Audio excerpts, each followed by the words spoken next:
ચાલો આજે આપણે એક એવી કવિતાની દુનિયામાં જઈએ જે ખરેખર તો એક વાર્તા છે. જેમ્સ કિર્કપની આ રચના આપણને એક એવા સત્યની યાદ અપાવે છે જે આપણે કદાચ ભૂલી ગયા છીએ. તો તૈયાર થઈ જાઓ આ વાર્તાને સાથે મળીને માણવા અને સમજવા માટે. અને આ વાર્તાની શરૂઆત થાય છે એક બહુ જ સીધા અને ઊંડા સવાલથી. ક્યારેય વિચાર્યું છે કે જેમને આપણે બીજા કે પછી દુશ્મન કહી દઈએ છીએ, શું તેઓ સાચે જ આપણાથી જુદા છે? આ જ એક સવાલ છે જે આખી કવિતાના કેન્દ્રમાં છે અને એ જ આપણને આગળનો રસ્તો બતાવશે. અને એ સવાલનો જવાબ આપણને મળે છે આ કવિતામાં. નો મેન આર ફોરેન. આ કવિતા જાણે એક અરીસો છે જે આપણને આપણી જ માન્યતાઓ સામે લાવીને ઊભા રાખી દે છે. કવિ જેમ્સ કિર્કપ આપણને શબ્દો દ્વારા ભેદભાવની દિવાલોની પેલી પાર લઈ જાય છે. તો ચાલો આ વાર્તાનો પહેલો અધ્યાય શરૂ કરીએ. અને એનો મુખ્ય વિચાર એટલો સરળ છતાં એટલો શક્તિશાળી છે કે એ દુનિયાને જોવાનો આપણો આખો નજરિયો બદલી શકે છે. કવિતાની શરૂઆત આજ એક ધમાકેદાર સત્યથી થાય છે. યાદ રાખો, કોઈ માણસ અજાણ્યો નથી, કોઈ દેશ વિદેશી નથી. આ ખાલી એક વાક્ય નથી, પણ એક એવો પાયો છે જેના પર આખી કવિતાની ઇમારત ઊભી છે. પણ સવાલ એ છે કે કવિ આટલી મોટી વાત કયા આધારે કહે છે? ચાલો જોઈએ. તો કવિ આપણને સૌથી પહેલાં એ દેખાડે છે જે આપણને બધાને જોડે છે. અને એ છે આપણું શરીર અને આ ધરતી જે આપણા સૌની છે. આપણે ઉપરના તફાવતોને ભૂલીને થોડું ઊંડા ઉતરીએ.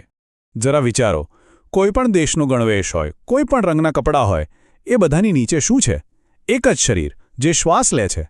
બસ, આનાથી મોટી સમાનતા બીજી કઈ હોઈ શકે, બરાબર ને? આપણી બહારની ઓળખ ભલે ગમે તે હોય, પણ અંદરથી તો આપણે બધા એક જ છીએ. અને બીજું જોડાણ છે આ ધરતી.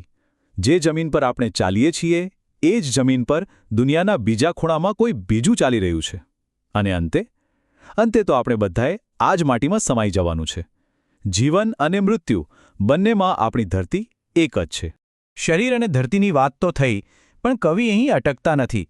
હવે એ આપણને જીવનના એવા અનુભવો બતાવે છે જે દુનિયાના દરેક માણસ માટે સરખા છે. અહીં જુઓ, જેને આપણે તેઓ કહીએ છીએ અને આપણે, શું ખરેખર કોઈ ફરક છે? જે સૂરજ અને હવા આપણને મળે છે એ જ એમને પણ.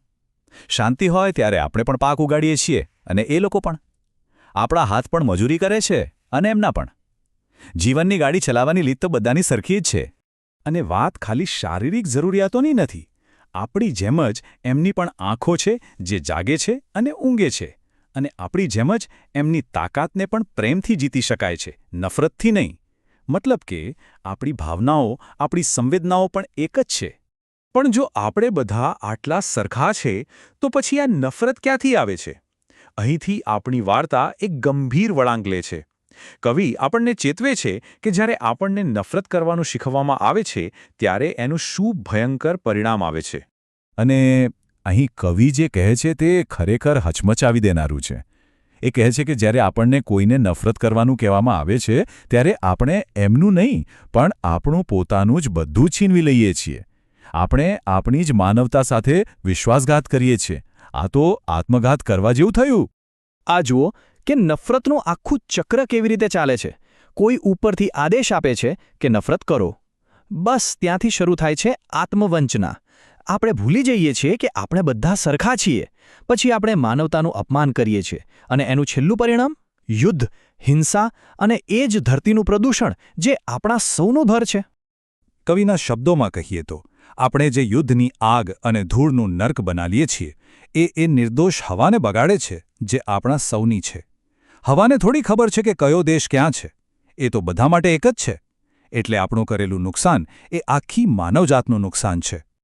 આ બધું જોયા અને સમજ્યા પછી હવે આપણે વાર્તાના અંત તરફ આવી રહ્યા છીએ, જ્યાં કવિ આપણને ફરીથી મૂળ વાત પર, એ અંતિમ સત્ય પર પાછા લાવે છે. અને જુઓ, ફરી એ જ પંક્તિ. યાદ રાખો, કોઈ માણસ પારકો નથી અને કોઈ દેશ અજાણ્યો નથી. પણ આટલું બધું સમજ્યા પછી હવે આ લાઈન ખાલી શબ્દો નથી રહી. હવે એ એક અનુભવ છે, એક સચ્ચાઈ છે કે આપણે ભલે ગમે તેટલા અલગ દેખાતા હોઈએ, પણ અંદરથી આપણે એક જ છીએ. અને આખી વાત આપણને આ એક સવાલ પર લાવીને મૂકી દે છે. જો સાચે જ કોઈ માણસ પારકો નથી, તો પછી આ દુનિયામાં, આપણા દિલમાં નફરત માટે જગ્યા ક્યાંથી આવી? આનો જવાબ કોઈ બીજું નહીં આપે, એ તો આપણે પોતે જ શોધવાનો છે.